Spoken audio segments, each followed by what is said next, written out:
మా దగ్గరికి ఎవరు వచ్చినా సరే మేము మా ప్రాణాలు వదలడానికి కూడా సిద్ధంగా ఉన్నాము. వదిలేస్తామని ఫిక్స్ కూడా అయిపోయినాం. పెట్రోల్ కూడా రెడీగా ఉంది. మా బతుకులు మమ్మల్ని బతకనివ్వండి. మేము ఆ 2 తెలుగు రాష్ట్రాలకు రాము. జీవితంలో ఇంకెప్పుడు కూడా ఆ 2 తెలుగు రాష్ట్రాలకు రాబోము కూడా. మేము ఇటే ఉత్తరాఖండ్లోనే ఉంటాం, ఉత్తరాఖండ్లోనే ఉండిపోతాం కూడా.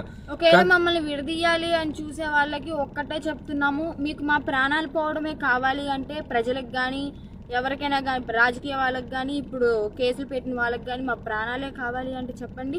మేము ఇవ్వడానికి చేసుకోవడానికి సిద్ధంగా ఉన్నాము. 100% కాళీమాత మీద ఒట్టు ప్రాణదానం చేసుకోవడానికి కూడా ఉన్నాం. ఇప్పుడు మేము ఎప్పుడైతే మరణిస్తామో పెట్రోల్ పోసుకొని ఈ కార్తో సహా పోతాం కదా, అప్పుడు కూడా మళ్ళీ విమర్శించండి, అప్పుడు కూడా ట్రోలింగ్ చేసుకోండి. 2 ప్రాణాలు పోవడానికి, ప్రత్యేకంగా 2 ప్రాణాలు పోవడానికి ఎవరైతే ట్రోలింగ్ చేస్తున్నారో, ఎవరైతే విమర్శిస్తున్నారో, ఎవరైతే కేసులు పెడుతున్నారో, ఎవరైతే వ్యతిరేకంగా చూస్తున్నారో వాళ్ళందరికీ చెప్తున్నాము. దొంగ కేసులు పెట్టిన వాళ్ళకి కూడా చెప్తున్నాం. 2 ప్రాణాలు పోవడానికి మీరే కారణం. మీకు మా ప్రాణాలు పోతే మీకు ఆనందం అనిపిస్తుంది అంటే దానికి కూడా మేము సిద్ధంగా ఉన్నాము. త్వరలోనే ప్రాణాలు కూడా వదిలిపోతాం. ఎవరైనా మమ్మల్ని పట్టుకోవడానికి వచ్చినా, మా దగ్గరికి వచ్చినా సరే మా ప్రాణాలు వదలడానికి సిద్ధం. అలాగే అసత్య వాక్యాలు చేసే వాళ్ళకి కూడా చెప్తున్నాము, ఇది ఆపితే బాగుంటది. ట్రోలింగ్స్ కూడా ఆపితే బాగుంటది. నేను ఈమె దగ్గర సేఫ్ గా ఉన్నాను. మా బతుకు మమ్మల్ని బతకనివ్వండి. మేము బతుకుతున్నాం కదా. మేము మీ రాష్ట్రాలలో కూడా రాము కదా, ఎందుకు మమ్మల్ని బతకనియట్లేదు మీరు? 2 ప్రాణాలు కోల్పోతున్నారు, చూసుకోండి, జాగ్రత్త. రేపటి రోజున మీ ఇంట్లో వాళ్ళు కూడా ఉంటారు. మీడియాలో ఇంకా ఘోరంగా మా గురించి ఏదన్నా వస్తే మేము ప్రాణదహనం అయితే చేసేస్తాము.